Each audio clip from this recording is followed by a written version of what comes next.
Seguimos con Gente Sin Swing y tenemos a nuestro primer invitado de la tarde, el señor Agapito Blanco. Agapito, ¿cómo andás? Hola. Bienvenido a Gente Sin Swing. Gracias por la invitación. No, un gusto. placer. Buen lugar tienen acá para laburar, ¿eh? ¿Te gusta? Sí, está buenísimo. Estás invitado tranquilamente. Cómodo, amplio, diáfano. Aire, televisor. Televisores. Bueno, Servicio de buffet. de buffet, sí. Bueno, venís, me imagino, de una recorrida y seguís en recorrida. Tenemos 2 semanas más por delante de lo que se viene. Y vos ya estás dentro del consejo, pero bueno, una nueva precandidatura. ¿Cómo viene este trabajo de volver como a casi un principio, si se quiere? Sí, es una campaña distinta. Obviamente la pandemia te llevó a utilizar mecanismos de comunicación y de intentar difundir lo que uno hace de manera distinta, pero bien, estamos bien porque en definitiva ahora sí tenemos algo para mostrar. La primera vez que nos presentamos eran todas promesas. Hoy creo que tenemos un cúmulo de proyectos y de ordenanzas presentadas y aprobadas en las cuales podemos demostrar en qué lugar le cambiamos la vida a la gente. Y eso creo que es lo que nos está dando una diferencia para con otros candidatos. Cuando decís esto de ya tenemos algo, me imagino que en estos 2 años ya... 3 para 4. Para 3 para 4. Tu trabajo dentro de lo que fue el recinto, bueno, tuvo que ver con... En alguna parte pudiste trabajar tranquilamente porque no había pandemia. Hoy por hoy, ¿cuál es el tema principal y el que más acalla a la gente cuando vas a estas recorridas? Bueno, el tema es que las demandas son las mismas en los últimos 40 años. Yo obviamente no hace 40 años que estoy haciendo política, pero ya sabemos, sino que empecé hace algunos pocos, pero las demandas son las mismas. Es decir, los vecinos tienen problemas del siglo pasado, que ya los tienen naturalizado, que ya no se dan cuenta que deben seguir reclamándolo y sin embargo están ahí. Digamos, que una vecina salga de su casa cuando tenía 5 años y a los 50, 60, 70 todavía siga teniendo zanjas a cielo abierto, es una vergüenza de la política, es una vergüenza de la gestión. Entonces vos tenés un Estado gigantesco que hace escasos 25 años atrás, por ejemplo, tenía una estructura en función de 6.500 empleados públicos y hoy tenés 14.000. Pero la discusión no es si el Estado tiene que ser grande o el Estado tiene que ser chico. El Estado tiene que ser eficiente. Ahora, si vos tenés un montón de secretarías con grandes títulos, grandilocuentes, donde en definitiva son estructuras políticas que no terminan de resolver los problemas, creo que es hora de clavar los frenos, de revisar lo que estamos haciendo, de tener un orden de prioridades para resolver los problemas del siglo pasado y después poder avanzar con cuestiones que incluso no le competen al municipio de la ciudad de Rosario. Digo, para dar un ejemplo, el municipio de Rosario tiene el Servicio Público de la Vivienda. Como título está buenísimo. Ahora, la realidad es que no le corresponde a la municipalidad ocuparse de la vivienda porque es función del Estado Nacional o el Estado Provincial. Ahora, tiene ese título, tiene esa subsecretaría, gasta 1.000 millones de pesos al año y no te hace una sola vivienda en los últimos 20 años. Entonces digo, muchachos, ahí estaremos teniendo un problema, hay cosas que no estarían funcionando. Entonces hay muchos espacios de la administración pública que son espacios de simulación, donde intentamos o decimos, la política dice que hace determinadas cosas, pero en la práctica no resuelve el problema. Y está bueno esto que me decís, a quién le correspondería o cuál sería la competencia de cada uno. Pero yendo más allá de eso, ustedes como oposición hoy, ¿cómo se sienten y cómo se ven parados para lo que viene? La posición tiene que ser, por sobre todas las cosas, propositiva. Es decir, no importa en el lugar que te toque, pero tenés que ser propositivo. Vos si encontrás un defecto o un problema, lo tenés que criticar, pero con una propuesta. Es decir, mira, esto está mal así y yo lo haría de esta otra forma.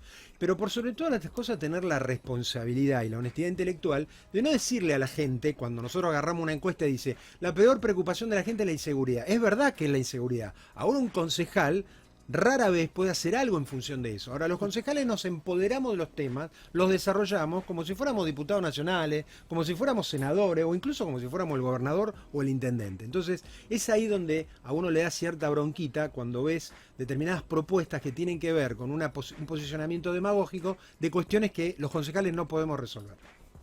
Saco un poco del tema de la inseguridad, que bueno, es tema de todos los días nuestro, ya prácticamente es una costumbre saber que se robó, un narco, que hubo balaceras y demás. Te llevo un poco a lo que es el desempleo. Hoy por hoy en la ciudad ves cada vez más lugares vacíos que se alquilan y demás. Y el otro día hablábamos con amigos con el tema de lo complicado que es para una pymes poder llegar a poner un local. Recién hablábamos un poco fuera de aire de eso. ¿Habrá alguna posibilidad desde el Consejo de poder ahí limpiar un poco las ordenanzas y armar un paquete un poco más simple para que la persona pueda empezar a ser un poco más fácil el tema burocrático? El municipio debe ser un facilitador de las actividades comerciales que en definitiva van a promover el empleo y van a generar los impuestos de los cuales cobramos los sueldos de los concejales y se mantiene la estructura administrativa del municipio. Es ahí donde hay una gran falla, porque si bien el municipio tiene la oficina de atención al inversor, esa oficina de atención al inversor no atiende a nadie, no es un facilitador. Pero por otro lado, los 28 concejales tenemos que estar a la orden del sector productivo de la ciudad, tenemos que salir a recorrer, ver cuáles son los problemas que tienen y ver desde el consejo en dónde los podemos ayudar para generar y para tener esas facilidades. Ahora bien, es cierto que el municipio a la hora de darte una habilitación municipal te pide chiquicientos papeles. Nosotros lo que planteamos es que en definitiva existen las ordenanzas y si con una simple declaración jurada de cumplimiento, es decir, un comerciante declara bajo juramento que va a realizar una actividad comercial en un determinado lugar en un todo de acuerdo con las ordenanzas vigentes.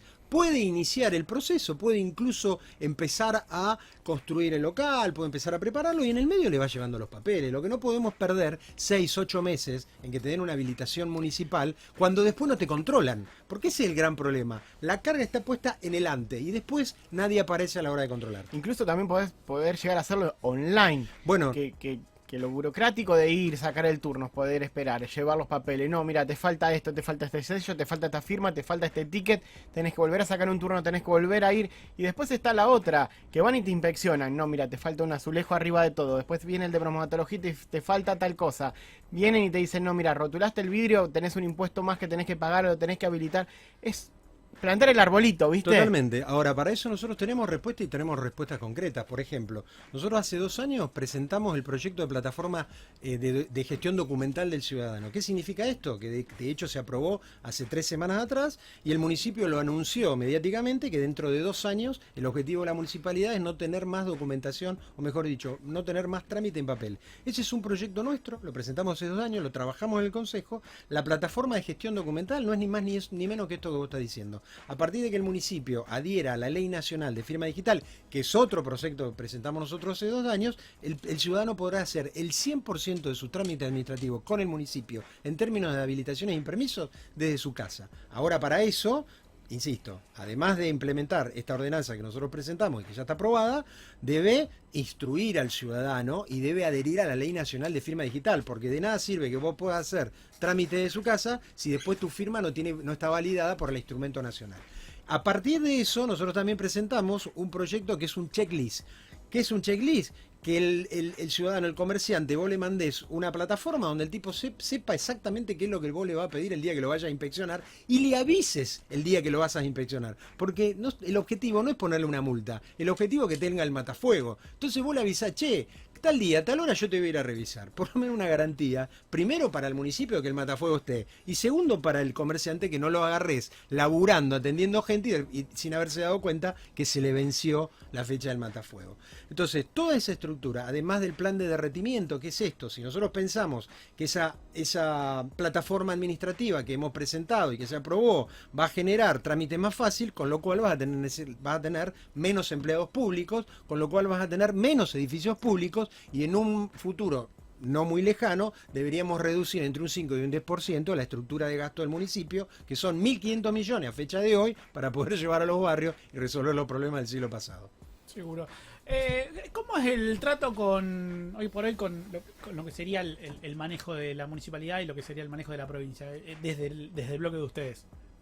Nosotros tenemos un acuerdo de gobernabilidad. ¿Qué es un acuerdo de gobernabilidad? Sentarte con el intendente te muestra los números, te muestra que está fundido, que es un dato de la realidad. Antes de la pandemia, la municipalidad tenía una deuda de 6.000 millones de pesos y un proyectado de déficit de 1.500. Con la pandemia se le fue a 3.000. Entonces, ¿qué es un acuerdo de gobernabilidad? Mirá, no te voy a joder con aquellas cuestiones que sé que no vas a poder cumplir. Sí. Porque digo, si no es la fácil. Ahora, tráeme propuestas. Y ahí es donde nosotros llevamos este tipo de propuestas que atienden fundamentalmente a bajar el gasto público. Ahora, vos ves del Consejo concejales que permanentemente están presentando proyectos de ordenanza que implican una erogación por parte del municipio. Y es ahí donde nosotros vemos una irresponsabilidad. Porque digo, si nos estamos quejando de todo lo que nos falta, si sabemos que nos falta un buen transporte público inclusive y que para eso tenemos que subsidiarlo, no podemos seguir plantando proyectos de ordenanza que generen gastos que podrían prorratearse para otras épocas o para otros años. Hablabas recién del transporte público. Nosotros solemos ir a cubrir eventos y recitales Y una de las cosas que yo hablo siempre con Fede es que por ahí nosotros vamos a cubrir y vamos a sacar fotos o vamos a filmar y uno lleva su material. Y es muy difícil poder volverlo a comprar si te falta. Salir de un evento y no tener taxis en la puerta es alarmante, pensando en una ciudad que se plantea como una ciudad turística. Nos ha tocado ir al anfiteatro, al hipódromo o Sí, a la zona de Pichinche. la zona de Pichincho, donde quieras, cualquiera de los lugares donde hay un recital, no tenés en la puerta desde el comienzo del recital por lo menos 2 taxis parados.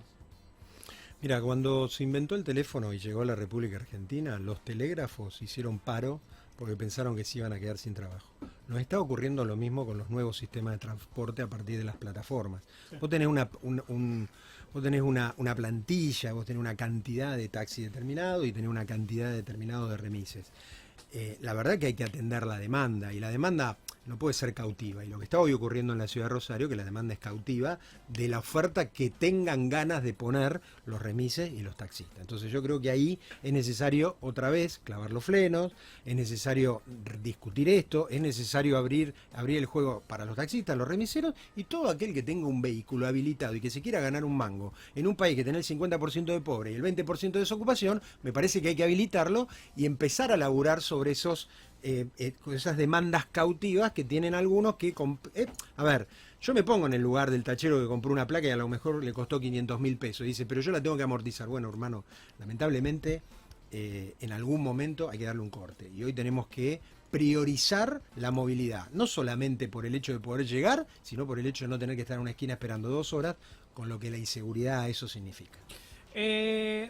Para lo que viene, desde el bloque de ustedes, ¿cuál sería y por qué sería diferente el bloque para la ciudadanía a la hora de ir a votar? ¿Qué marca la diferencia con el resto? ¿Con el resto de los bloques? Sí, con el resto de los partidos, en realidad con el bloque... Bueno, nosotros creemos que el camino de la recuperación de este país o de cualquier país tiene que ver con la valoración del trabajo, con la valoración de la producción, con todo lo que tiene que ver con la creación de empleo.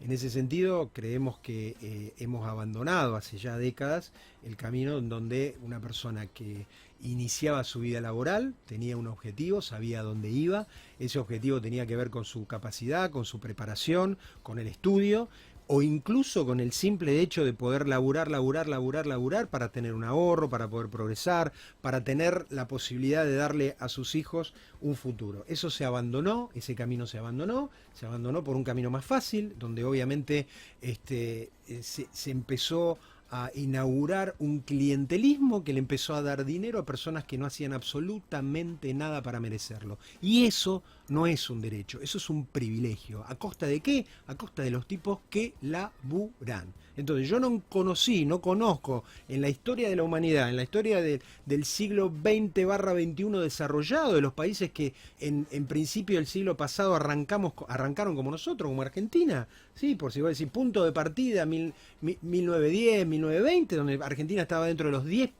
países más importantes del mundo. Bueno, en esa línea de partida, Argentina hoy está en el 160. Y está en el 160 primordialmente porque hemos priorizado el clientelismo y la dádiva por encima del laburo, del esfuerzo, del sacrificio. Y les voy a dar un dato. Nosotros cuando empezamos nuestra carrera política, los comunicadores en política nos decían, Agapito, hay 2 cosas que no tenés que nombrar si querés que te vaya bien, que es sacrificio y laburo. Digo, hermano, estamos en el horno.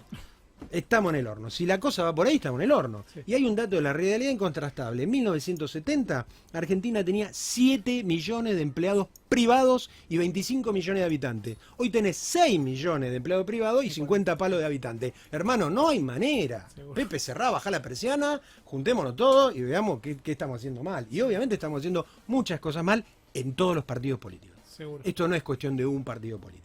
La política argentina va a cambiar y el país va a cambiar el día que tengamos más política, mejor política interpretada por mejores personas. Porque lo que hay que hacer lo saben todos, lo saben ustedes, lo sabemos todos. Macho, hay que laburar, te entran 10, gastas 9, te guardás 1 para cuando las cosas estén peor y tenés que tener la honestidad intelectual de hacer lo que te garpan para hacer, que es laburar de administrador de las cuestiones públicas con honestidad y con raciocinio intelectual. Si nosotros el día de mañana logramos en todos los partidos políticos tener mejores personas, te aseguro que habremos iniciado el camino. Ahora, el dato de la realidad, que hoy en el Consejo vos tenés concejales que no laburan y concejales que laburamos.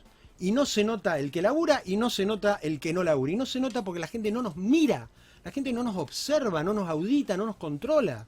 Entonces así es fácil hacer política. Porque si vos no tenés un ida y vuelta con la gente, te está diciendo, no, mirá, Agapito, vos me dijiste que iba a hacer tal cosa. Pasaron 4 años y no lo hiciste, no te voto más. Ahora ese ejercicio no existe. ¿Por qué? Porque estamos en la grieta. La grieta te puede ganar una elección, pero no te puede dar un futuro. Porque nosotros nos concentramos más en que no la vamos a votar a Cristina y la puteamos a Cristina, pero no miramos a los propios. Porque el que te caga, el que te traiciona es el propio, es el que votaste. Cristina ya no te cagó porque está en la vereda enfrente. Y esa es la trampa de la política en que hemos caído los argentinos. No controlamos a los propios, no controlamos a los tipos que nos dijeron que no iban a resolver los problemas. Agapito, la verdad que con ese final es genial. Y Título de nota eso, sí, obviamente va esto, después de Instagram y a la web. Felicitarte por lo que dijiste. Bueno, gracias. Agradecerte el tiempo, queda abierto el espacio y bueno, éxito para lo que viene. No, yo muchísimas gracias porque para poder decir esto y que esto que digo esté bueno o no, será lo que dirima la gente, necesitamos que alguien nos habilite el micrófono, por eso muchísimas gracias por la invitación. Dale, vamos con música.